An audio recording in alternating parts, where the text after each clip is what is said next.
Yeah, because the problem is they romanticized the masters of martial arts Mm, before, Right. and they thought that yun yun. like in art, no, it's similar to art. We've all heard of the starving artist, right? Mm-hmm. Starving artist. Well, in martial arts, it's the starving martial artist. Yep. We like to romanticize that, but it's not sustainable. Welcome everyone to episode 14 of Pinoy Martial Arts Mastermind. Today we have Dr. Sixto Carlos and Professor Franco Rolyoda and myself, Dax Cordero. And today we are going to tackle the subject of making money in martial arts. No? So how to make, or that idea of making martial arts a business. No? So, Dr. Sixto, ano bang views mo dyan? What are your views on that? Making money in martial arts. Is it right? Is it wrong? What do you think?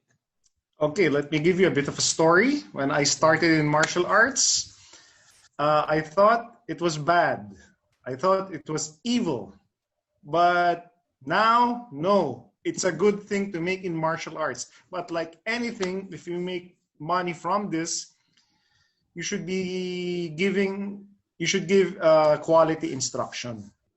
Quality instruction. Now, okay. Ikaw, Franco, what do you think? What do you think? Is it good? Is it bad? Or do you agree with Definitely Dr. good. Sixto? Definitely good. You have to put into context that what you're providing is not only a service. You're providing added value to your students' quality of life. For the Right. simple reason that you're giving them added knowledge, especially when it comes to martial arts, that's a life skill. This is something that they're going to carry for the rest of their lives. This is also another skill that they could pass on to their future generations. So I'm very, very sure, 100%, that everybody who learns martial arts and learns them from very credible instructors or coaches, um, I mean, you cannot put value, you cannot really quantify in terms of monetary, I mean, in terms of anything monetary, the value and the benefits of learning martial arts towards an individual. Right. Personally, I agree with you. I think that I think making money from martial arts, as long as you are credible, as long as you are honest about your abilities, is nothing to apologize for. I think martial arts teachers are professionals because they Mm-hmm. put a lot of time in their craft, and Mm-hmm. it only follows that they deserve the money that they charge from their students. As long as like you said, if what they teach is the real thing, right? But But we'll get to but that but later but, on. but Dax, can I Of course. sing it ako? Yes. Even in the beginning, you thought it's okay for the instructor to make money, Okay. even when you started, even when you were younger. Well, the thing is, when I was younger, I was part of the karate team of my high school, and even then I was paying already, and it wasn't, it was $150 a month, but back then, sometime in the 80s, 150 pesos was not cheap, Mm-hmm. and so I appreciated even before the idea of having to pay for it. But on the other hand, when I started to learn, because now we all teach. When I started to learn, it took me a while to justify charging for my services. Like sometimes I would think, am I charging too high? Is it it raises a lot of questions because you tend to question the quality or the quality of the product that you're giving, which is the martial art, or the techniques. Pero pagdating kasi sa ganon, I really think that when I started to understand this whole phenomena, the entire phenomena, I started thinking about it, to be honest, when I started teaching, when I started coaching students. I wanted to understand the psychology behind why students are paying the amount that they're paying. What are the social practices that we have been doing? So I had to trace it back to history. And of course, I want to know both of your opinions, pero in my understanding kasi, as a society, we saw a lot of TV shows, we saw a lot of movies growing up, uh, showing the noble side of teaching martial arts. It's a very noble thing. Uh, there was no mention of compensation. Yeah. They never really told they never there was no it was never tackled, it was never discussed. And then we saw it was more of the tradition. We practice the tradition, we go through the motions, and then we become Padawan learners of our masters. Not in any of those. I mean, I've seen movies, TV shows, magazine articles na everything was about the process, everything was about the tradition, everything was about the lesson. Yeah. Nobody said that the student paid the master or the Yeah. student paid this teacher. Because for some weird reason, when you put money into the equation, it becomes a transaction.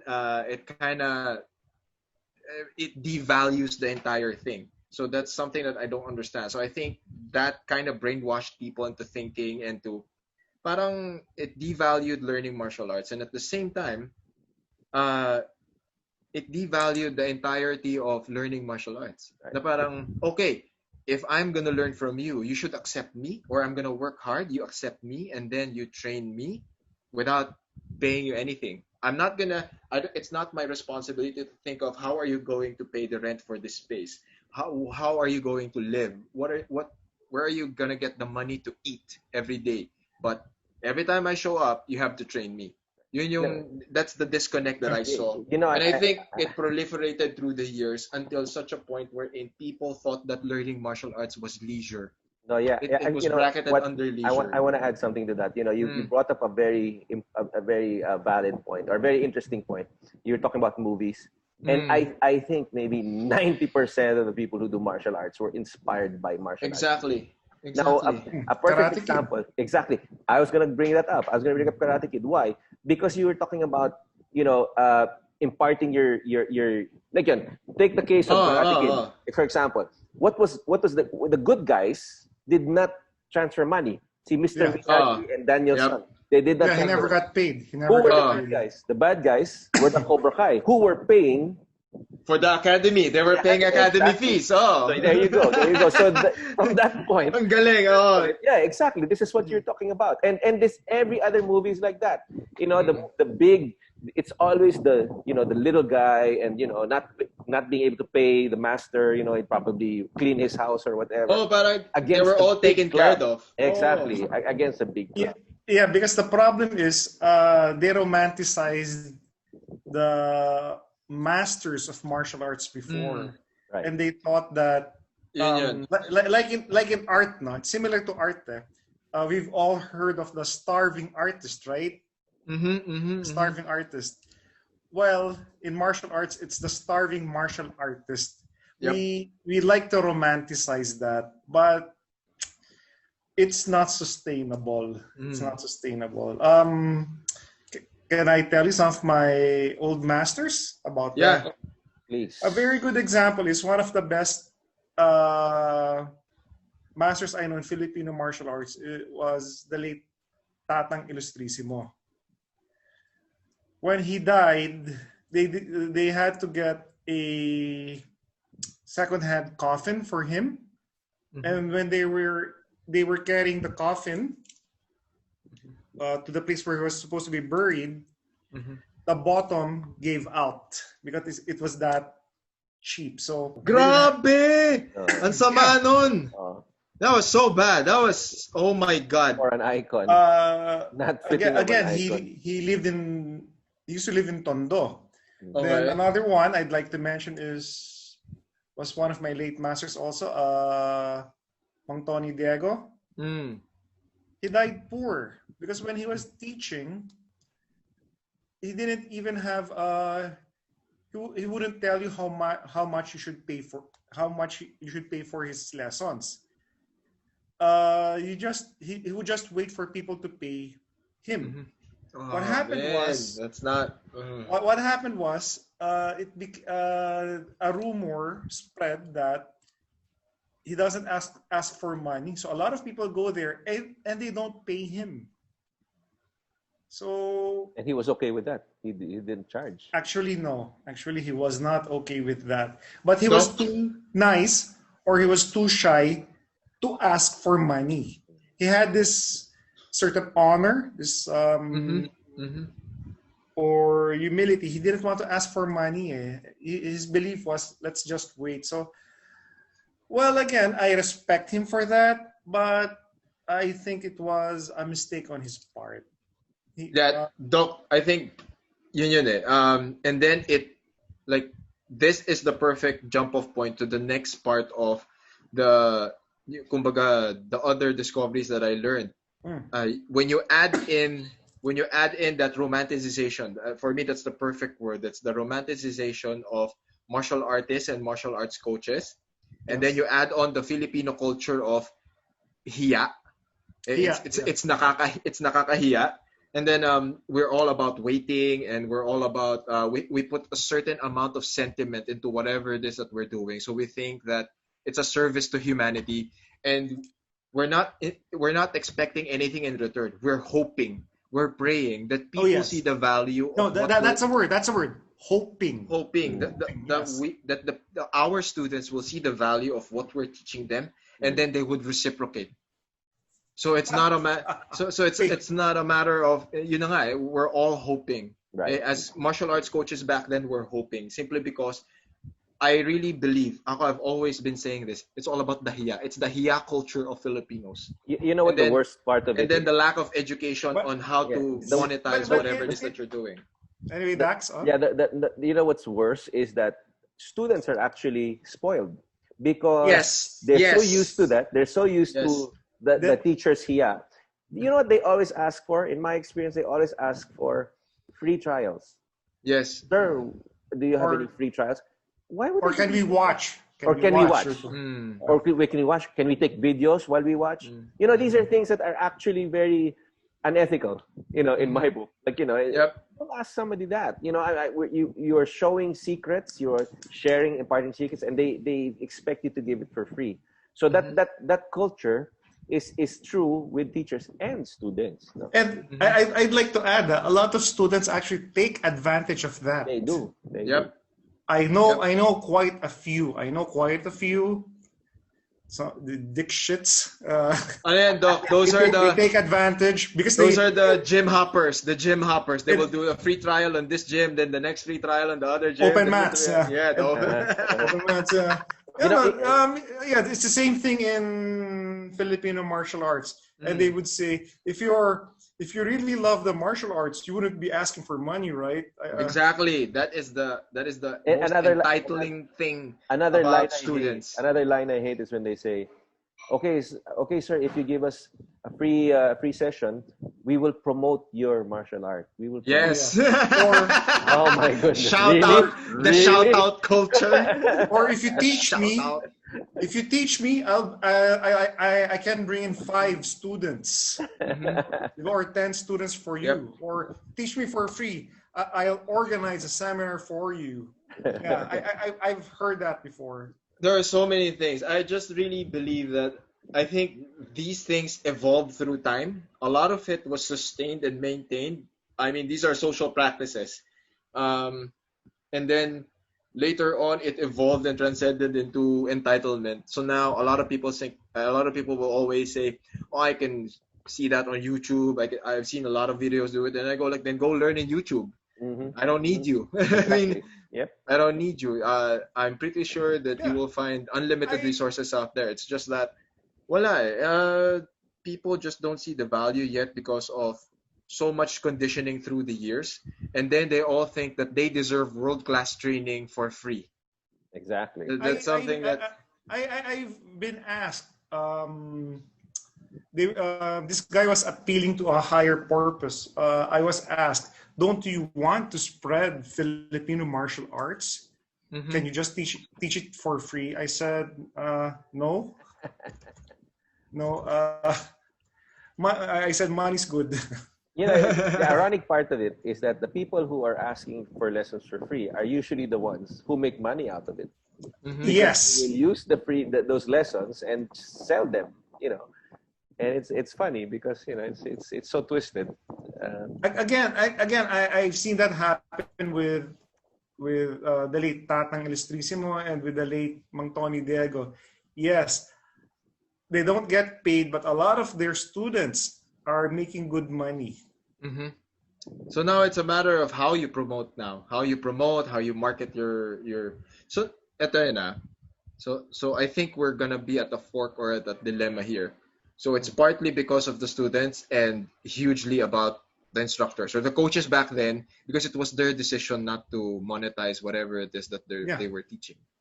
Mm. Diba? Ganun yun eh. It's lumalabas ganun yun eh. And especially it's a very sad story for Doc to say that previous masters, and these are like super badass people, for them to die that way. Diba? It makes for a good story. It's a good sob story. But back then, could these people imagine how they were living? Where were they getting money to eat? But students expected them to be there to teach. I mean, it's a very selfish thing for people during that time. So now, at least with this episode, whoever's gonna watch and listen to this will have a better appreciation of what they're learning from their coaches. Okay, so now we've tackled that, if it's okay or not, and I think we're all in agreement in saying that yes, of course, it's okay to make money out of martial arts. We worked hard for it, and we're giving quality. No, so okay, so how do we make money exactly? Like especially now, like I want to start with you, Franco, because you are a very popular, very respected jiu-jitsu coach. Maybe popular, okay? Popular with respected. the lady. Popular with the lady. Okay. Let me rephrase. Respected in jiu-jitsu, but In in jiu-jitsu. other things, Oh no. no comment. No, the reason why I want to ask you first because I'm very interested because jiu-jitsu is grappling. Jiu-jitsu is close contact, and as we know now, everything is reverse. Everything is anti-contact, and everything now is online. So how is it exactly that you manage that? So pre-COVID, everything is, especially when it comes to jiu-jitsu, it's a curriculum and class-based structure. So it's very, very simple. So there are classes, instructors go in, they teach class, and then students pay monthly fees. And then from the monthly fees, we use the funds that we've accumulated in order to pay the rent for the space and to pay for the coaches. And then other than that, other sources of income would probably be doing seminars, doing privates. So privates is like one-on-one sessions, and then it would depend on your rate. Of course, the rates are subjective based on your belt level, your competition experience, and your level of competency in terms of teaching students. Other things, I don't know. Like in my experience, I just do privates, teach class, I do seminars, and then on the side, I do a lot of other side projects. Yeah, and I do a lot of rackets. Yeah, pero some of them are not martial arts related. But I've only been doing this for like more than a year, and then COVID happened. When COVID happened, everything pivoted into online platforms. No, okay. Before we continue on, I'd like to mention that amongst us here, you're the guy who's the professional, who's the professional martial artist, right? Because you make a living out of it. Yep. In my case, I have a day job, and martial arts is teaching. Martial arts is more of a side gig. Okay, and that's what about you? Same with me. I also have a day job, and teaching is after hours. It's funny because sometimes it overlaps because when before COVID, I was actually holding private lessons because I'm a practicing dentist, and I would have people come in after clinic hours. So it's funny because I would be working, and then there would be like 3 or 4 people outside my office waiting for me, and sometimes it would freak my patients out. but yeah, it's we're the same. Sixto and I were the same. You know, It's more of a as side much gig. as much as we are very passionate about it, we haven't really been able to do it full time. Yeah, we're not as good as Franco. We are not Yeah, as no. respected. No, okay. Okay. But the thing is, okay, we teach on different levels, like you're Mhm. part-time and Franco, you're full-time. Okay. I'd like to ask Dax, Franco, okay, why do you guys teach? Okay, can I start first? Why do you- Go. Okay, first of all, the original reason why I wanted to teach was I was looking for training partners. And a lot of the stuff I want to train is not typically taught in an average class. Again, with respect to my instructors, with my masters, they taught me well. But the thing is, I'm a free thinker. A lot of things I would like to check out, to try out. For example, in knife defense, typical is block, counter, block, attack, okay? The thing sometimes I'd like to check some stuff that you do in jiu-jitsu, like the over-under. That is not typically taught in an FMA class. So I'd like to try that. So that was my first reason why I'd like to teach, so I can try out other things. So I have students, I have partners to train with. Okay. Later, as I got older, I don't know. I just want to pass down my knowledge. And to tell you the truth, money's good. Although it's not good enough for me to live off it, I want to earn some money so I can buy equipment, and I can buy books, and I can also pay my own instructors. So that's the reason reason I teach. I think Dax, you should answer next. Franco has a longer answer. Yeah, Franco has a longer answer. well, okay. My reason for teaching is it's okay. It's funny because it is kind of a self-revelation. Because there was a point where I was really obsessed with. It started when we started doing the knife stuff. So and the urban combatives, the self-protection stuff. That's when I really wanted to teach, because at first it was more of self-development, and then what happened was when we learned self-protection, self-defense, and all of that. This is the part that I wanted to teach, and I really wanted to share it with. At first, I wanted to share it with my family, to anyone who would listen, and my friends, and then a friend of mine who used to be my teacher, who is actually a Jesuit priest, he came from out of town, and we had dinner, and then he said, I see your videos, and I see that you like to somehow you like to stab people and whatever, whatnot. Sabi niya, why is that? And I couldn't give him an answer.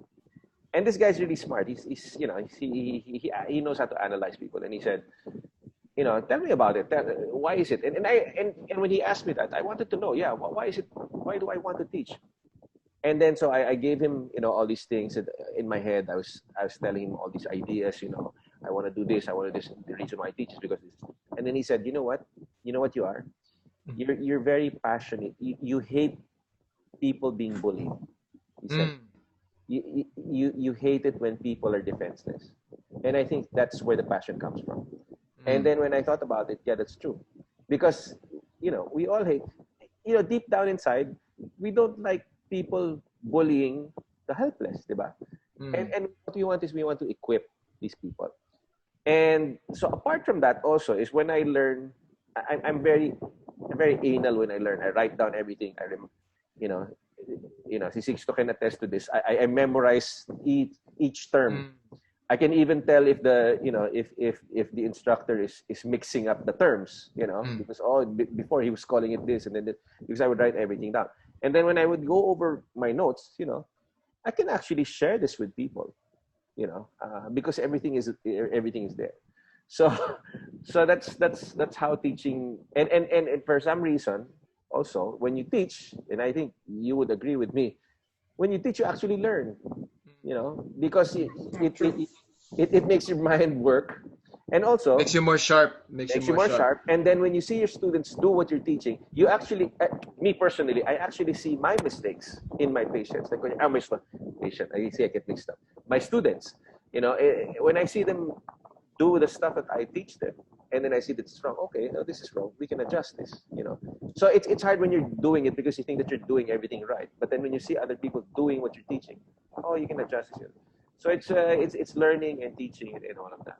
But anyway, Franco, ikaw naman yung. Yeah. For me, Franco has a skin in the game here. For me, teaching fell on my lap. I became a temporary instructor when my coaches or my masters were busy with something else, or they were doing another project. So I would be the temporary coach or the temporary instructor for the gym in that particular day. And then eventually I started falling in love with teaching and coaching. And then I realized that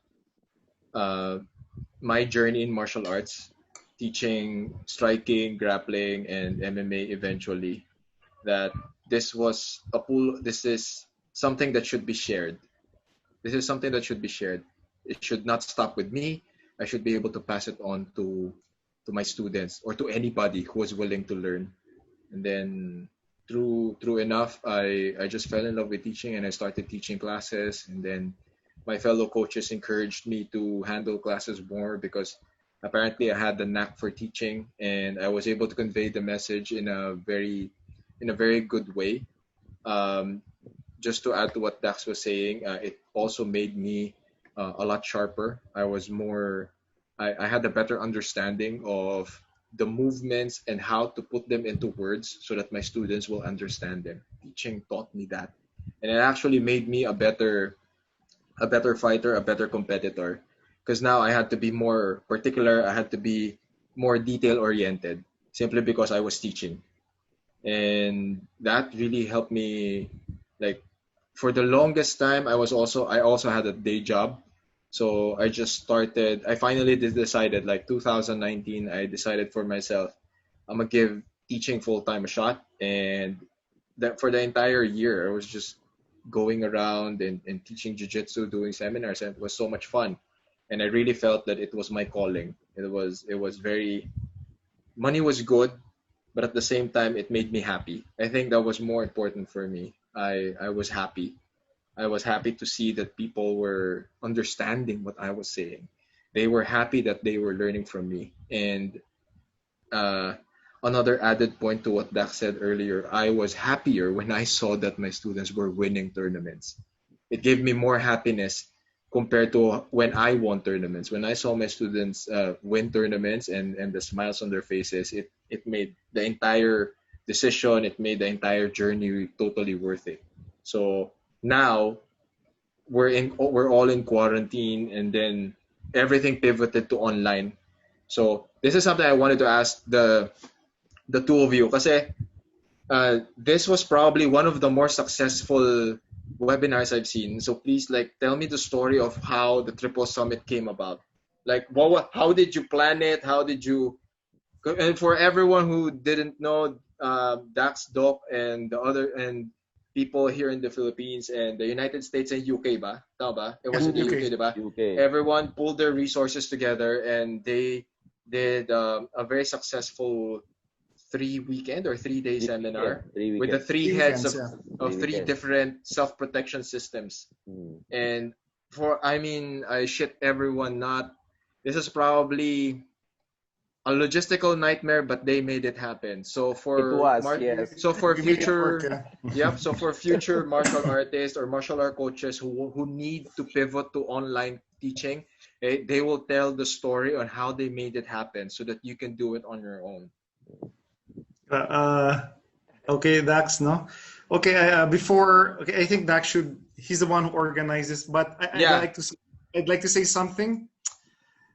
In total, the teaching was about 3-4 hours, Dax, no? Yeah. Okay, teaching was 3 to 4 hours, but the preparation took about 20-30 hours. We had to practice several times. We had to discuss it so many times. So if people think it's easy, it's not it's not really it's not difficult, but it wasn't easy, and it took Okay. a lot of time. It Anyway, wasn't Dax, I easy, think you but it should. was doable. It was easy, but it wasn't. It was doable, diba? Yeah. No, Dax, no, please it tell wasn't. It them. wasn't. Okay, Dax, Diba? Dax, Dax, yeah, tell yeah, them. okay. Let's tell people what were the three systems that happened with the Triple Summit. What were the three systems discussed and the participants? Yeah, the Triple Summit Seminar, for the people who don't know, it was a seminar that was spearheaded by, or headlined by three masters, no? Mm-hmm. Sixto, and masters and founders of their own system. So si Sixto with his Carlos Hermanos, and then Scott Babb of San Diego, Libre Fighting, Mm-hmm. Knife Fighting, and then Lee Morrison of Urban Combatives. No? So these guys, kasi okay, these systems, kasi Urban Combatives, Libre Knife Fighting, and Carlos Hermanos is what we consider as like the complete self-protection package. And this was born out of the necessity of having to teach online, because we have been very active for the past, at least for the past couple 2-3 years, no, Sixto, in the seminar circuit. We've been very, No, 5 years. 5 years, yes, okay, exactly, You because have to consider 2015. Yeah. when you were when you brought in Jinro of General John. of Libre Knife Fighting to The certify. Philippines. Yes. So okay. So we had been doing this. We would bring people in. And then they became regular. Josh became a regular. Lee became a regular. Every year we would bring them in, and it was very fulfilling to bring them in, because these are the teachers that we would teach. We would learn from online. We would we would be fans of their systems. Like si Sixto had been following, Lee, for like 12 years before he came here, and we actually brought them here, and it was very frustrating for us. Now all of a sudden we couldn't bring them in anymore, and we were actually starting to teach in abroad also. Like I taught in Hong Kong, and then Sixto taught in Croatia, taught in Singapore, and these things, they were on already working, and then all of a sudden it's gone. So I pitched the idea to Sixto. I said, Sixto, why don't we try teaching online? And then there's this thing now, Zoom, because people started using Zoom. Yep. And we would have we would have reunions with our families, with our friends, with Zoom. I didn't know how to use Zoom. Sixto didn't know how to use Zoom. We would just click. But I got an account. I said, I pay for it. So I actually bought an account without even actually knowing how to use it. And going back to what, and then to what Sixto was saying, Sixto had I required each teacher, like Sixto, Scott, and Lee, to teach 1 hour segments twice a day to fit the time zones. Different time zones, yeah. Because we were dealing with 3 different time zones, and there was no single time that would fit all 3. So I would require each one, depending on where they were, to do a 1 hour seminar in the morning, and then one in the afternoon. Now, yeah, we had students from Philippines, Hong Kong, Middle East, right? Middle East, UK, US. So it was, we it had a was lot. crazy. And going back to what Sixto was saying, it's a 1 hour thing. But every week he would do like 2-3 times, because it's a totally different experience. There's no audience interaction, and the same with Lee and Lee and Scott. They were asking me if they could do a dry run, because it was actually making them nervous, because this was like the first time that they would do something like this. They would have like seminars, they would have like, they would make videos, but this was the first time that they would do live, like teach in front of a screen, and not talk to anyone, not feed off the energy of the audience. And anyway, we did it. So it was we marketed it through social media. the good thing about it was, okay, it was, the idea kasi was that to merge all three. Each entity had their own markets. So it was Sixto with his market, it was Lee with his market, and then Scott with his market. And the idea was to bring all markets together. And then they would find out about each other. Because the idea was we were trying to show how these three systems were merging perfectly with each other. So that was the goal. That was the goal. And we were able to get a good number of people to join. In fact, there was an issue. There was an issue about the price of the thing. Let's discuss the price. There's okay. I'm not gonna say people were asking us to make it cheaper. Yes, I'm not gonna say how much it was, but it wasn't cheap. It wasn't cheap even by international standards. And I saw the price. It was cheap for international. For an international seminar, and then it's the masters. It's the masters that are gonna teach. It was cheap. Yeah, you have 3 masters, but at least one of the masters was asking us because he was being advised by his people, try to bring it down. And I said, okay, I've already committed with this price. Let's try it out first. And then maybe we can do it in the future. We can, because it's hard. It's easier to put the price down the next time rather than to bring it down. Yep. But the funny thing about it was, okay, there were a lot of people, shied away from it because of the price. But there were people who actually appreciated they appreciated the quality that we were giving. And I think that was what we were really going for. I mean, if you want quality, you have to pay for it, diba? That's and, true. and all of the work that we put in, all the work Sixto put in, all the work I put in, Lee, Scott, everybody worked hard for it. So it's only fair that you pay for it, right? But apart from that, it's funny because we have to throw in a lot of stuff also, because apart from the seminars, we also gave freebies. So we gave free subscriptions to our online, because by the time we already had online programs, and also recordings of the seminars. And from what we gathered, from what people were saying, they were very happy with it. And we really want to repeat it, but maybe not anytime soon, because after that, I think I was asleep for like 2 days after that. But yeah, it was an experience. It was actually a lot of work. Oh yeah. It was oh yeah. From conceptualizing, making the outline, marketing, organizing. Oh my goodness. But it was a lot of fun. And it was an experience. I learned a lot. I think we really have to drive home the point that this is not just a problem of martial arts coaches pivoting to online platforms, but this is also something that I hear and I know of from content creators. The end user or the consumers will only see the final product. They will see the poster, they will see the curriculum, they will see the program, they will see the speakers, they will see the duration of the program. They never see or appreciate that what they're gonna pay for is the value, the production value, the marketing value, and the benefit that they're gonna get from attending these kinds of seminars. That's right. They also have to consider that prior to the launch of these seminars, instructors and people who put it up, the organizers, have already they spent a lot of money in terms of making sure that the curriculum will provide value and benefit the audience. These are the intangibles. These are the things that people don't see. They just see that, okay, I see a poster, okay, I'm gonna pay this amount for the lesson. I think this is the disconnect. This is also one of the disconnect. People see that they're paying for a lesson.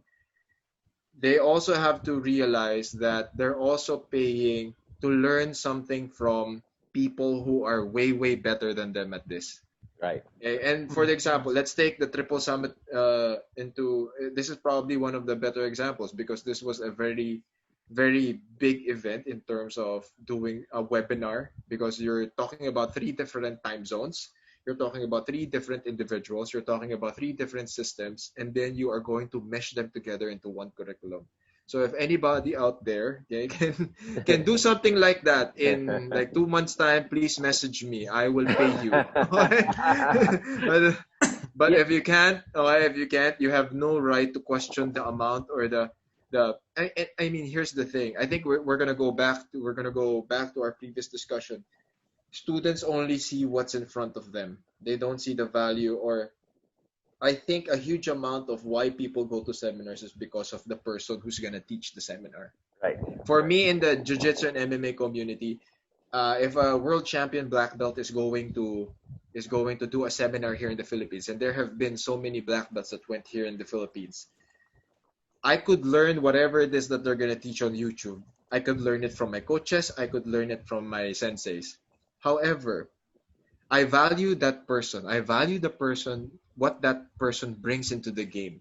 And I want to experience a class with his words, with his or her words, with his or her methodologies. I want to experience. So more or less you're paying also for the experience of learning from that person, hearing the words from his or her perspective. Because at the end of the day, there will be an armbar is an armbar, a rear naked choke is a rear naked choke, but you want to know how that person does it. You want to know what is the pathway towards that choke. In the same way now that everyone is here, which is also my follow-up question. How were you able to establish the connection between you guys who were doing who were doing the seminar and your audience? Because we're all teaching martial arts. Martial arts is a very human thing. We need human connection. And this is a personal question for the both of you. It's like, how were you able to establish like a clear-cut communication line, and how were you, Sixto, you were one of the moderators of the seminars. How were you able to establish your connection between you and your audience in terms of what you were teaching? Practice. Practice. Oh man, we practiced like hell. Future coaches, that's what you need. Practice, okay? It's not you put on the camera and then you just start talking. Before Sixto explains, okay, let me attest to that. Okay, and this is true for Sixto. This is true for Lee. This is true for Scott. Okay, they gave flawless lectures. Flawless. Every time because it was one weekend per teacher. After every weekend, high praise, flawless, everything. That word always kept on coming up, flawless. But you should have seen these guys, particularly Sixto, because we were working closely together. You know, the three guys, they were nervous because they didn't know, they didn't have any experience. But what it's not easy, guys. It's not easy. They practiced. You know, see Lee was telling me, "Oh, can you hear me from this distance?" Because he had no clue. And then Scott was saying, "Is the light correct in this area? Am I supposed to stand here?" They didn't know because it was all new. It was all new, and it came out flawless because these people are professionals, and that's what people paid for: the professionalism and the expertise. 100%. 100%. That's how many times did we practice? I would say maybe at least 8 or 10.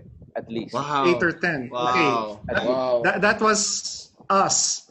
Yes. But every day I would video myself and practice on my own.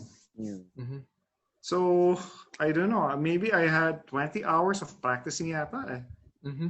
20, at least 20 hours of practice. People don't see that. Like you said, Franco, they don't see that. They don't see that. They don't.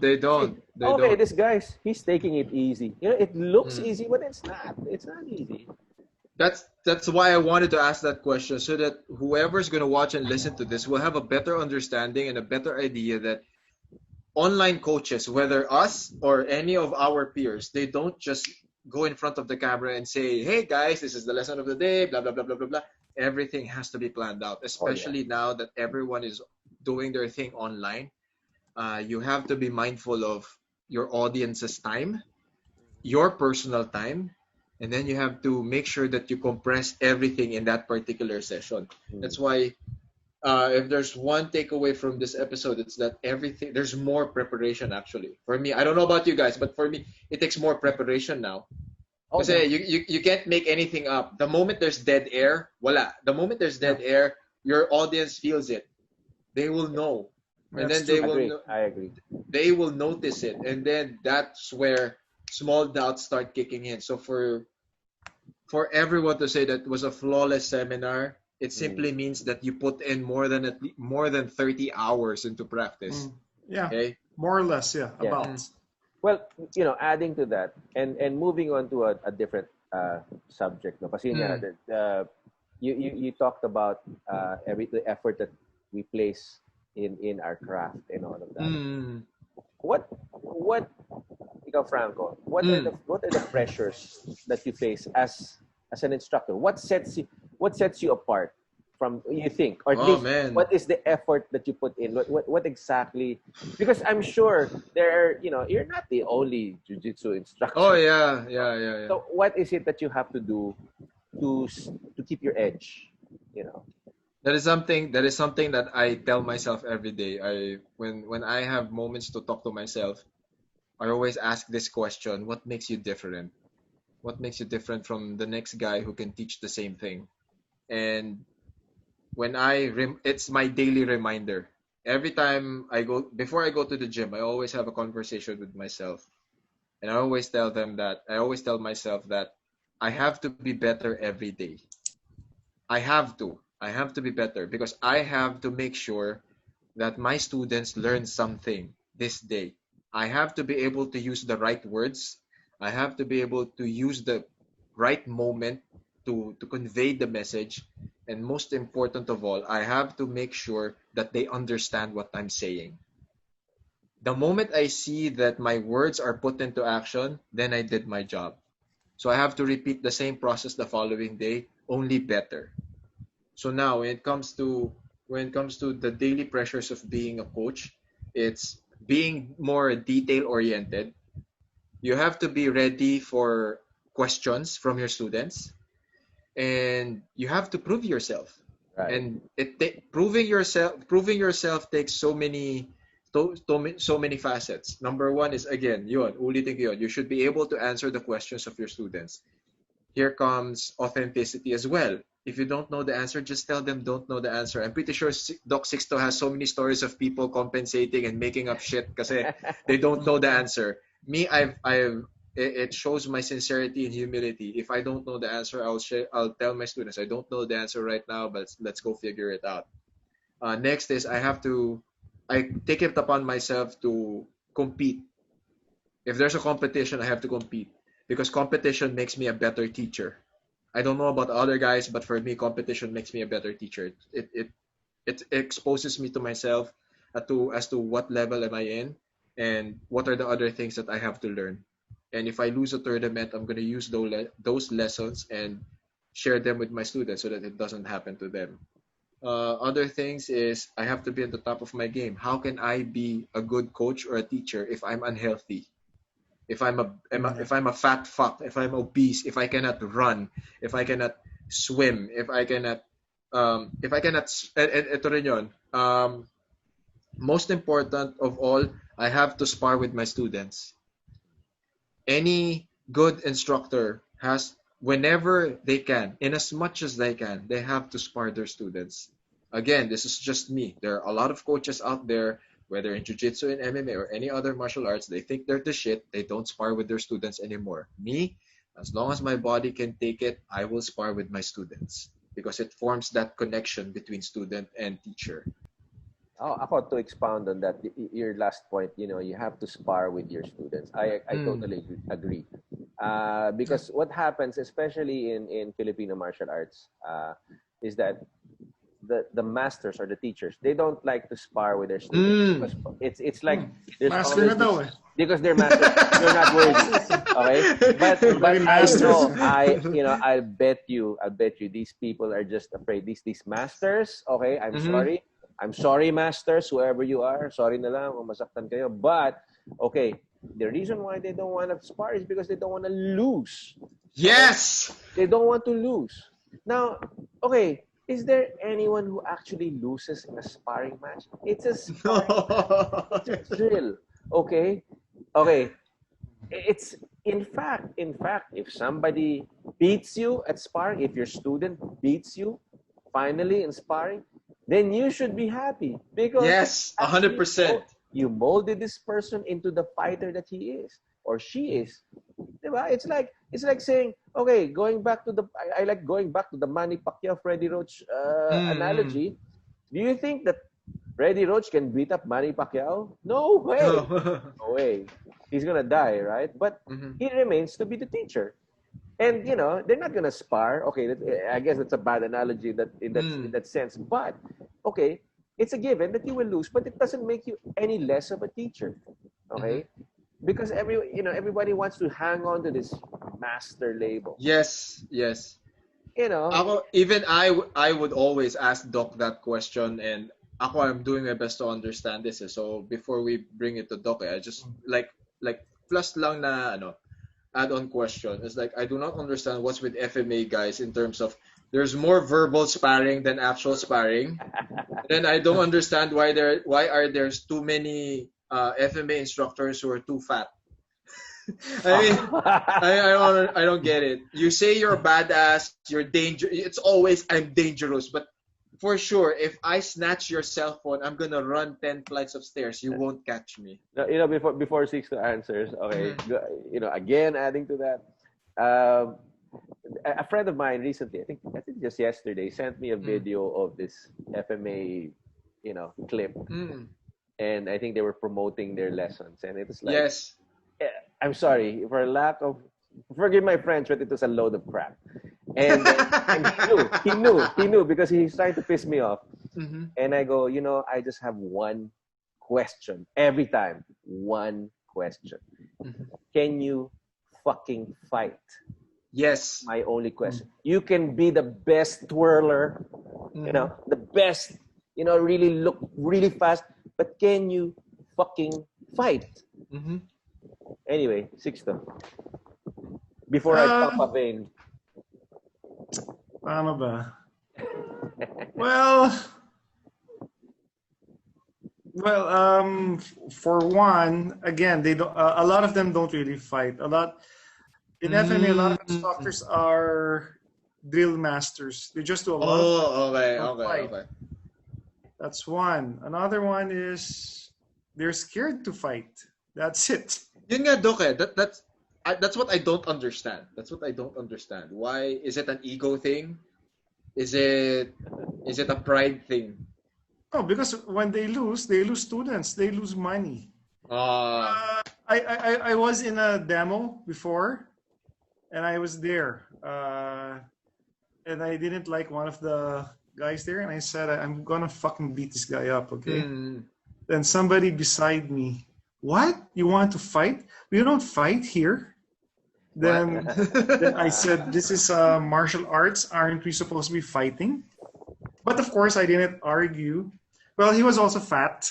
And I don't know. It's a sad culture in FME. A lot of instructors, a lot of um, masters Mm-hmm. are out of shape, and they're quite young. They're not so old. Yes, yes.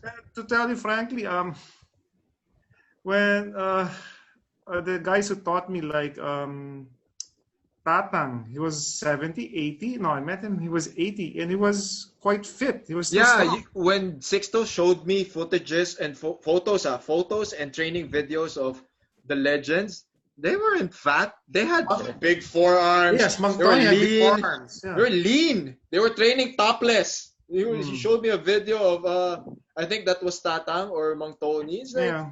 wielding sticks. He was teaching. He was topless. He was like shoulders were broad. And and I They have to weren't really admit, lifting weights. when I met Leo Guy, I think he was 54 or 55. Mm. He made us swing barbells. Mm. And the Olympic, not the Olympic one, the one for the Yeah, home yeah, gym. normal. Yeah, yeah. But that's still heavy, okay? Yes, yes.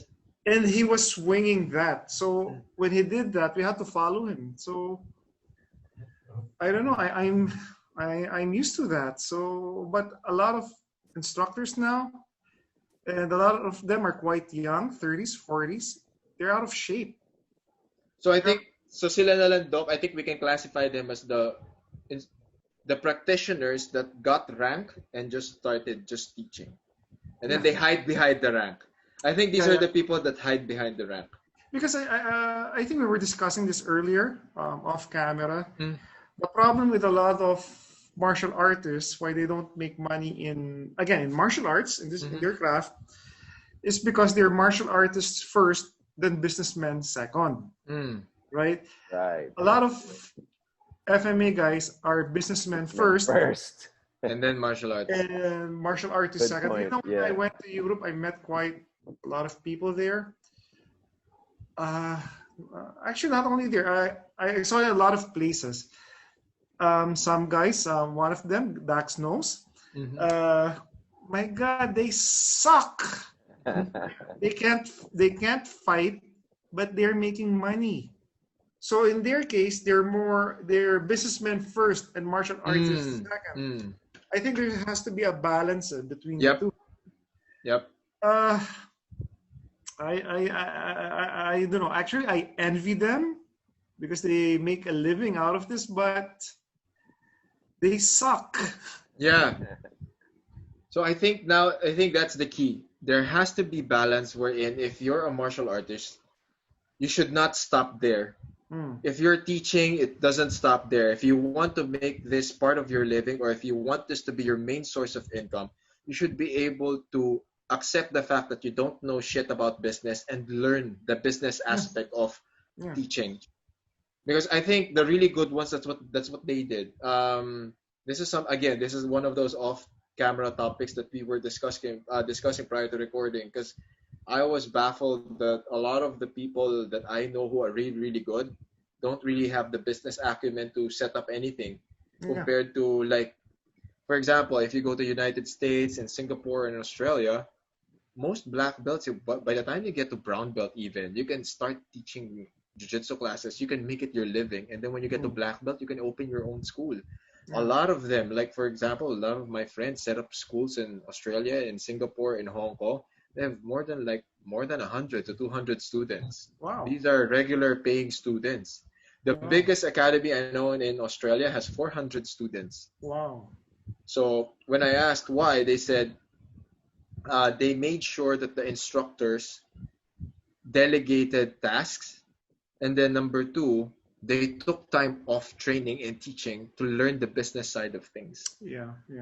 So I think that is the necessary component. Another takeaway from this episode is that having having knowledge and proficiency and technical is not enough. Being good is not enough. Being good is not enough. You have to learn certain skills. You have to learn how to teach. You have to learn how to organize. You have to learn public speaking, right? And you have to be familiar with updates. Right. With updates on training. Some stuff you just don't do anymore because they're dangerous or there's a high chance for injury. So, like before in Sarian, we used to spar full contact. You're allowed to kick the groin, but we don't wear groin guards. Groin cup. And nobody wore mouthpieces. We didn't put wraps. Yeah. And Actually, Spartan training. Yeah, Spartan training. Actually, I want to bring something up about that because the martial arts is a funny thing. You tread a very, very narrow line because in my experience, when I started training with Sixto, Carlos Hermanos is a very in-your-face system. It's very simple. Yep. Yeah. And at the very first, maybe your second meeting, you're sparring almost full contact already. Yeah. And so the sparring part is part of it. It's part of the learning process. It's not like you learn first and then you spar. No, it's you spar as you learn. And and this has been very effective. And it's been proven time and again to be very effective. The funny part about it was when people started asking me, when I started teaching Carlos Hermanos, when I started teaching, they would ask me about it. And then I would say, this is really an effective system. And I would show them the videos of us sparring.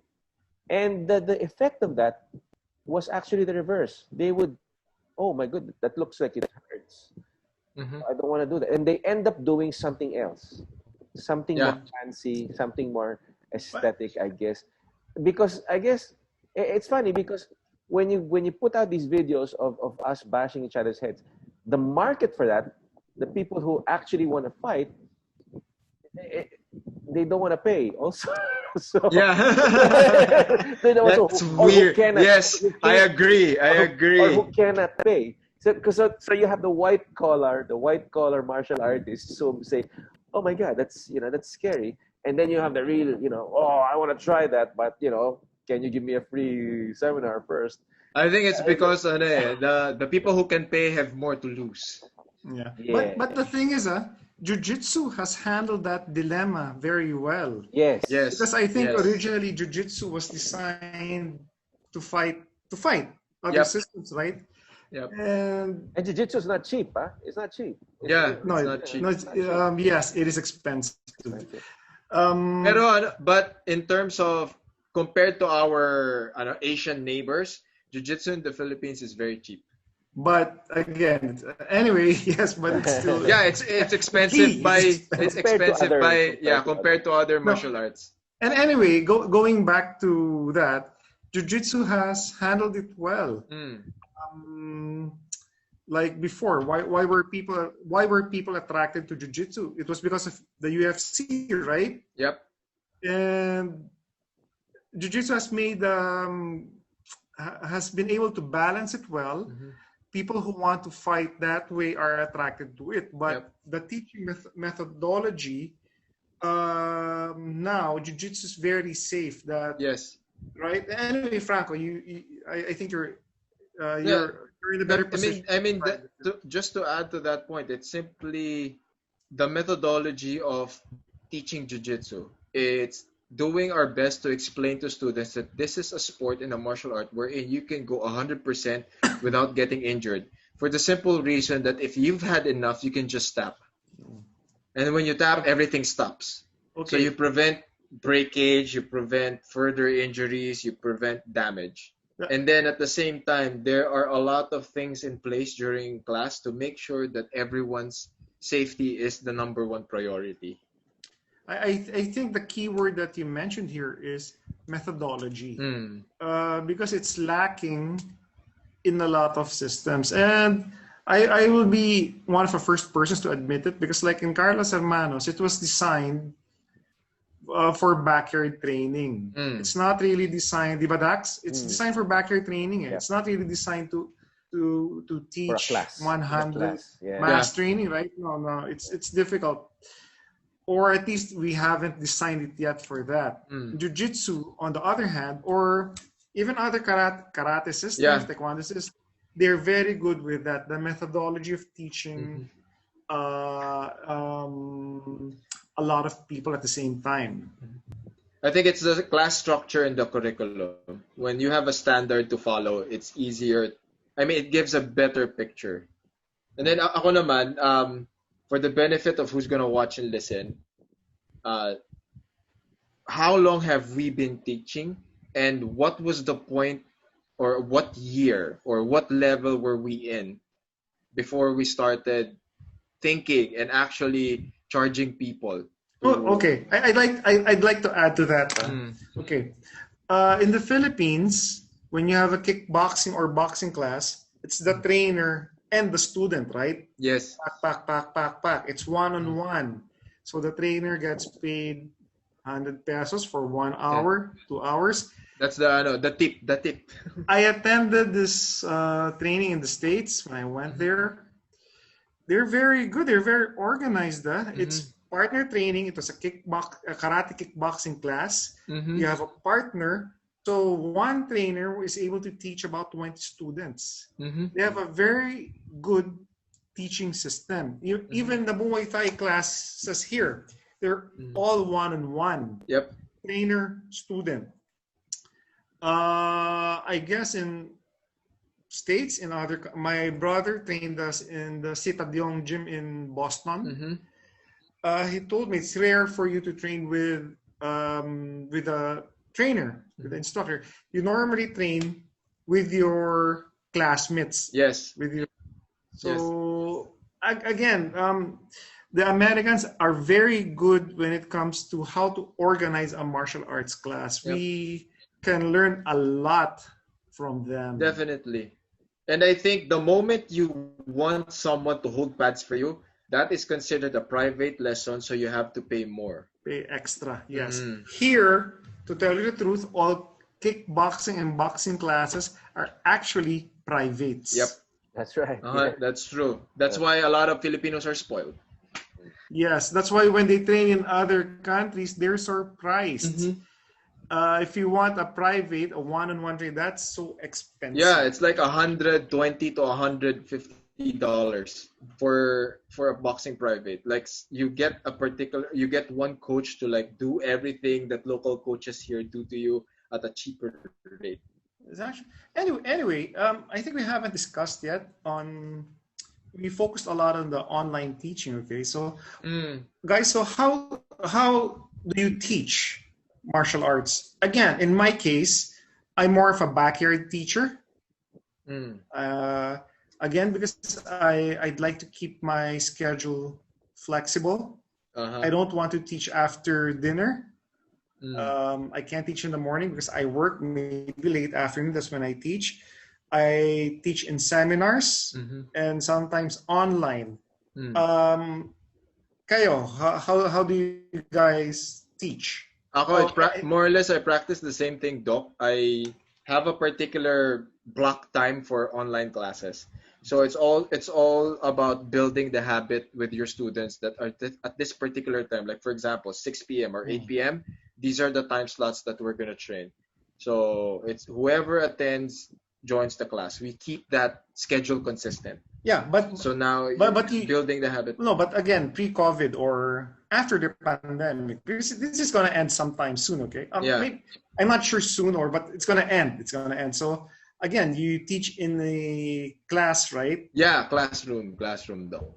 Classroom, right? In Rockwell. Yeah. So for sure, when gyms open up again, for sure it's gonna be at 30% capacity. Then they'll go 50% capacity, and then initially, me and my fellow coaches would always. This is one thing that benefits the jiu-jitsu community.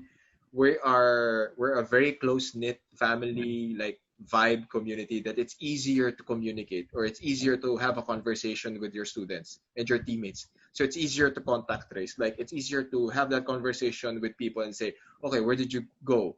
Did you go to a public place? If did you have any contact with anybody who got sick lately? If yes, then don't go to the gym muna. But the thing about jiu-jitsu is it's more or less suited for a class. Yes. For a classroom, right? So normally classes are students come in. Whoever is assigned to teach that day will make them go through the motion. So it's your warm up. The instructor will discuss what will be covered for that day, and then you're going to the class proper. So class proper, these are like 1 or 2 techniques, and then you will do situational sparring, and then the culminating activity is everybody's favorite portion. It's open sparring for everyone. So those are the ways you teach. Yep. For privates, it's. Yep. So that's the class structure. For privates, it's different. Privates is a lot more flexible in terms of since it's one-on-one or it's like a small group. I ask them, what do you guys want to work on? Like any specific position? Do you want clarification towards any specific technique that you're working on? So that goes for striking and grappling. What about seminars? I think you've given for seminars. Before, right? Yep. For seminars, it's. It really depends on there are a lot of black belts that when they do seminars, they already have a set of techniques that they're ready to teach. It's already predetermined. I talk with the chapter head or the head coach of the gym, and I go like, okay, I'm gonna do a seminar there. What would benefit your students more? For example, if you have a lot of white belts, or if they are predominantly beginners, I'll teach a lot of high-level basics, so that to build the foundation. Because if they're all white belts and I teach them a very complicated sequence, they won't benefit from the seminar.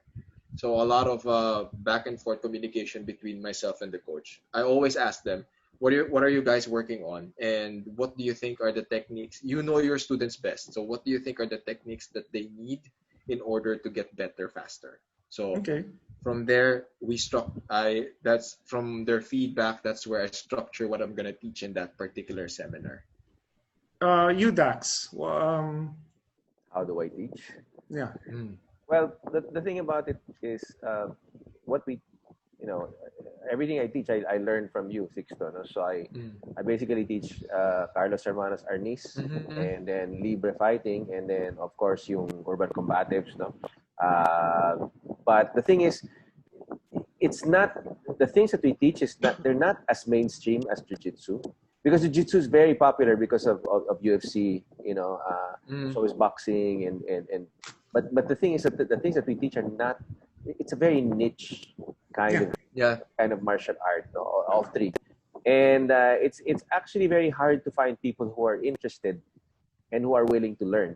Because you actually have the fans, but then people who actually want to pay for lessons, it's not that high. So pay and take the time. Yes, they take the time and pay. So to be honest, I've only,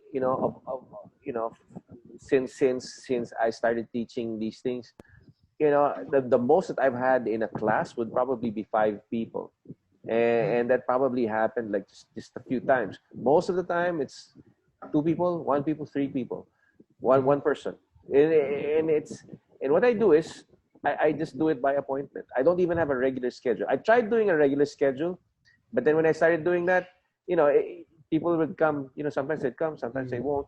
So it's very hard. So more or less now, it's really a one-on-one. But I know we don't want to discuss this, but or we're past this, as you pointed out, Sixto. But I found more success in teaching online because I found that there are actually more people, particularly in Carlos Hermanos Arnis, there are more people interested in it from overseas than there are from from Filipinos. For some reason, Filipinos are not really that interested in Arnis or stick fighting, but foreigners are fascinated by it. Yeah. And I teach an online course in that, and it's people have been very responsive. And it's funny because when we started showing videos of foreigners doing it, then the locals want to do it also, because hey, if it's good enough for the foreigners, then it must be really good, So and that's ironic. It's a sad thing here in the Philippines. Yeah, I think we were discussing this before. Yeah. It's easier in the Philippines if you were not a Filipino, especially if you're a white guy. Correct. Yes. Yep. It's a big plus, even in Filipino martial arts. Even if you're 10 times better than this foreigner, Yeah. Filipinos are stupid enough. They prefer foreigners. Yes, we would rather train with a foreigner than with a Filipino who's 10 times better than he is. That's true. I've seen that happen so many times. And I think we've discussed this before also. When we teach in other countries, we have to be 10 times as good. Like I think I told you before, I think I caused a fracture on one of my students. It was kind of challenging me. And Dax, you had a hard time also when you gave a seminar in Hong Kong, right? And a little also bit. You, Franco, when you were in Singapore. Yep. That's the problem. I don't understand it. That's why it's called FMA, Filipino Martial Arts. So if a foreigner is teaching you FMA, does that make them more credible compared to a Filipino? So I've heard it more than once that people say I find it very weird that the best teachers of FMA are not Filipinos. I've heard it more than once. Wow. And it's really what? Really? I'm like, what's your basis? The basis is for that, and this is my assumption or my conclusion, is the fact that they market themselves better, going back to marketing. And they have the better videos, they speak better. For some reason, I think it's the speaking better. Yes, when you speak in English, sometimes people think that it's more credible when you speak in English. Yeah. And another thing is it's because of their instructors. They're given bullshit ranks like that too.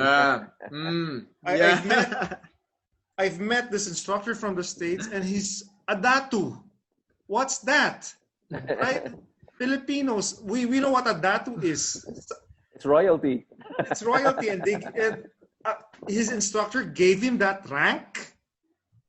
What is that? Actually, it's partially the fault of Filipinos also. Yes. Totally agree. And a lot of Filipinos would say, "Hey, I'll teach you this. It's a secret. I don't teach my other students." Blah blah blah blah blah. Man, I've seen that. I've seen that before. Because my students here, they are not interested, and I'll teach you the secrets. I've seen that. A lot of people into that, the whole secret technique. Okay, yeah. I will show you the secret technique. No, with secrets. I think that's also the problem of most instructors. The good ones, they like to keep their systems secret. Mhm. And it's, the irony of it is when they teach their secret techniques, their students will make it public, and they're the ones who become more popular. Yes. That is true. Yes. And then they package it in such a way that the secret is out, or I have the secret technique to beat everyone, and for a certain amount I will show it to you. Yeah. No, Sixto, you tell them about. Remember, you told me about. You asked me who are the most popular chefs or cooks, and you said they're the ones who have published cookbooks. Mm-hmm. Yeah. So they teach, and they have their TV shows. These are the ones that you know. So they teach supposedly their secrets, and then they're the ones who are the more popular, the more popular ones. Usually more often than not, if you hear of a chef, oh, he's the best chef. Why? What show is he on? What TV show did he? What book did he write? It's the cookbook phenomenon. So it follows also with martial arts. The more videos you put out, the more popular you get, and people will still study under you. It doesn't mean that you put out all these videos. Oh, I know all these videos, so I'm not gonna enroll in this course anymore. Yeah, that's true. That's why I think future coaches should always remember, and this is something that I post as well in Jiu-Jitsu and MMA forums, for the coaches' benefit. There's no secret to monetizing your skill set, right? There's no secret. All you have to do, I posted it, I shared it with them. I'm like, you have to build your personal brand. You have to learn how to speak better Tagalog. You have to learn how to speak better English. You should be able to put into words the techniques. And then the next step would be, so these are like 5 things. And you make sure that, and the 5th one is, you should be able to put everything together, put techniques into words, and then use those words to communicate to your student. That's it. Ito yun, Doc. So a lot of people like that post, but of course, true to Pinoy fashion. Let me guess. A lot of the comment section just went like, oh, English, I have to learn English. No, I don't know any English, or I only finished elementary. Oh, English pala kailangan para kumita. I'm like, dude, I'm not here to like diss on you. I'm telling you how to get better. If you want to earn more, these are the things that you have to do. You can't be, you can kick well, you can show them how to kick well, but if you don't know how to use the right words to convey the message, then you can't charge higher. That's true. Diba? That's true. But the next guy who's an idiot, the next guy who's an idiot, who speaks better, the next guy who is practically technically inferior than you, but he can speak better, and the students understand him better, they will enroll to his school, not yours. Right. Because we've been discussing on teaching directly on how to make money in martial arts, right? Like teaching, gym class, one-on-one, backyard teaching, seminars, online teaching. Okay. One thing that we have not tackled on, but actually the 3 of us, we do it.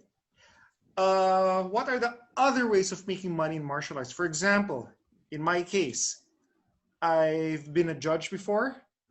Okay. I've been an MMA judge before. And another thing is I've co-organized seminars with DAX, right? Between us, we've done 10 to 20. I don't know. I don't even count anymore. 10 international seminars, okay? Yeah. So those are the ways I make money other than teaching directly. So again, officiating and organizing seminars where other people teach. Okay. What about you guys? Me, I'm an MMA referee, an MMA judge, and then I also host MMA martial arts events. Oh yeah. So, for example, the press briefings, the event itself. I do analyst work and commentary work for combat sporting events. So whether it be boxing, I've done work for boxing and in MMA. I'm mostly the analyst. So I have a co-anchor and I am the analyst. And you also organize competitions. I organize a annual jiu-jitsu tournament, which is called Artes Suave Manila. And I've also done or organized seminars for visiting black belts. Oh yeah, I forgot to mention, yes.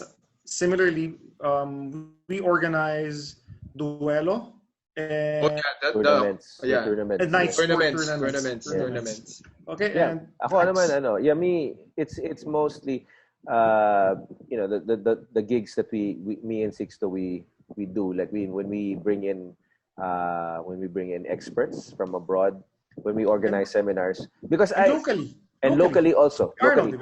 Yes. Because what the thing is, sometimes teachers they believe their own hype. They think that it's all about them, but we believe that it's not.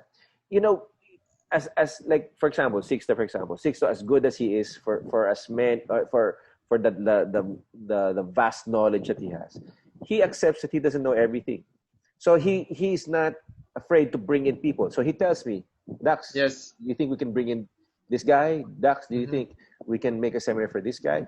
Because he also wants to learn. I also want to learn. So the funny thing is, we bring in people that we want to learn from. And when we do the seminars, when we started doing the seminars, our goal really was to learn for free. For free, we bring in the people. That's true. From abroad. And then we have people watch him so that these people will finance and to us that is enough. Well, it started that way, but then eventually we made money out of that because there's also extra, because these are people who we believe have the quality, or they teach quality stuff. So it's not just us who wants to learn from them. The other people also want to learn, and you make money out of it. So but it's born really out of our passion for learning. Yeah. We want to learn from these people, and we don't have the money, or we're not willing to spend that much to bring them in. So we make it a business, and it's been good so far. And inside those organizing of seminars, we also have the peripherals. So I co-own a shirt company. So we the apparel merchandise. And then, for example, if we do a knife seminar, I actually make the training knives, sell the training knives. If it's a stick seminar, Sixto as a supplier, he brings in the sticks. So the peripherals, the equipment, we also make money from that.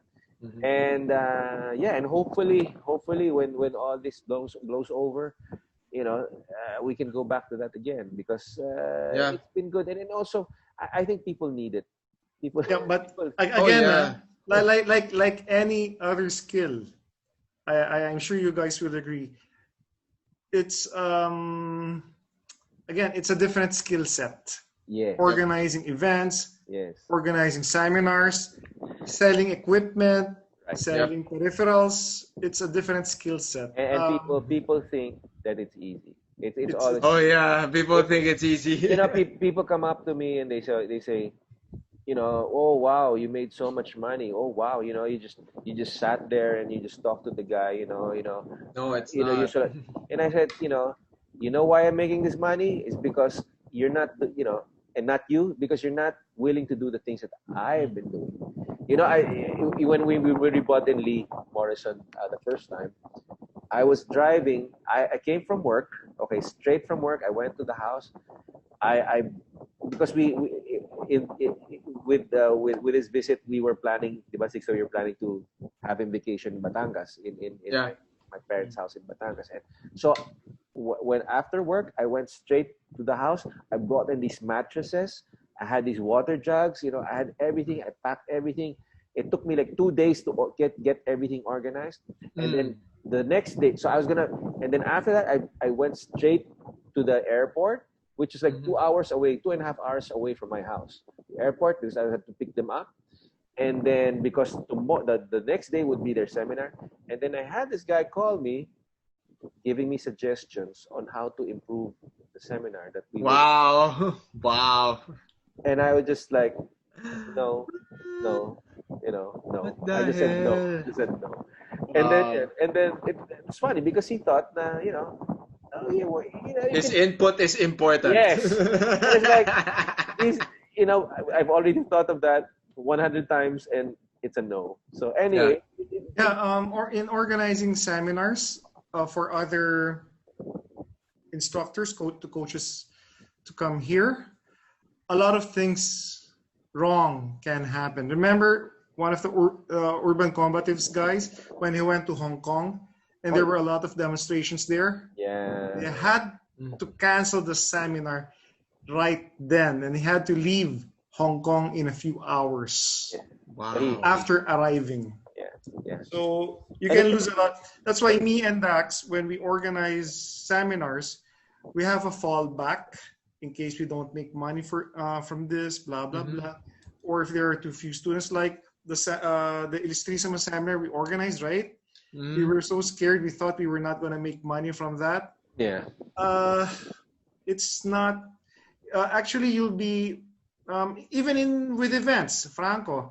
I'm sure you're quite nervous before the event. You're not. Oh sure yeah, super. Sleepless nights. If the sponsors will follow Back through. out, or if they won't show up, or anything. Yeah, Sometimes because they'll give you answers like 2 days before or a day before. Yeah, remember that's the first Libre seminar we organized. I had to finance all of that. Okay. I wasn't sure if I would get my money back, so I just took the risk, and it worked. I was actually surprised by that because there were a lot of people who came, a lot of people, and it's like really. I mean, like, they all know about. Kami yun, batch one. Batch one. That's us. Batch one. I think there were like 40 people, 40 plus people who came. No, more than. No, I think. It's crazy because even our marketing wasn't that great then. We had to Sixto had to transfer us to the basketball court. Or that was probably a planned move. It was 11:30 in the afternoon. Let's all bring them in the open basketball court. Put them under the sun. Make them do wall work. But yeah, I was surprised by that because Logistics is the most difficult, no? Yes. Oh, yeah, Logistics. Remember the second nightmare. Libre seminar? The flight of Jinro was canceled. It was delayed, so we had to make adjustments again. So it's not really that easy. Yes. What was your question? Yeah. Okay. All right. So we've been and I think this is also very important for people who are listening there because we've been talking about business in martial arts or making martial arts a business. So how exactly do you get into the teaching circuit? Okay, because like for example, I know my stuff. I've been training for so many years now. I want to make this into a business because I think I can share stuff with people and make money out of it. How exactly do I go about it? Anyone? For me, and I think this goes as well with other martial arts, and I really think that it's the blueprint for being a successful businessman in martial arts is you really have to go through the process. So you have to build credibility.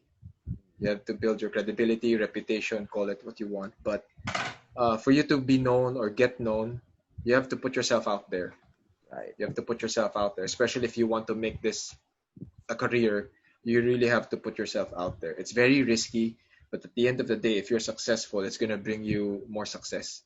Because if you're a nobody and you just suddenly decided, okay, tomorrow I'm gonna start teaching classes, nobody knows you. If you've never competed, if you've never built relationships with your fellow teammates, you've never built relationships with other teams, if you've never built relationships with brands or with organizers, if you've never built any kind of network that will help, that will be your support system, it's going to be a lot harder. It's still doable, but it's going to be a lot harder.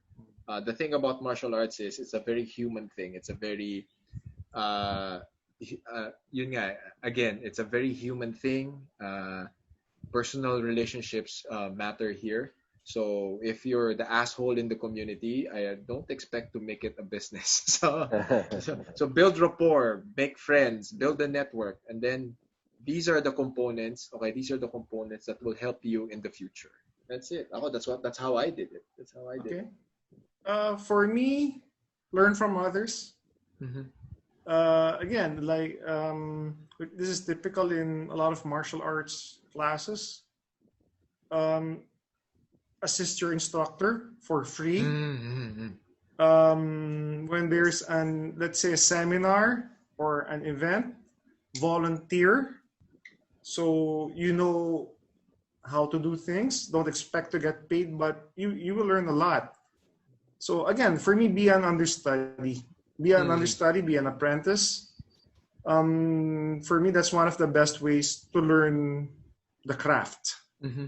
And again, because you do that, you mentioned Franco. People will know who you are. Yep. It's a good way to market yourself that way.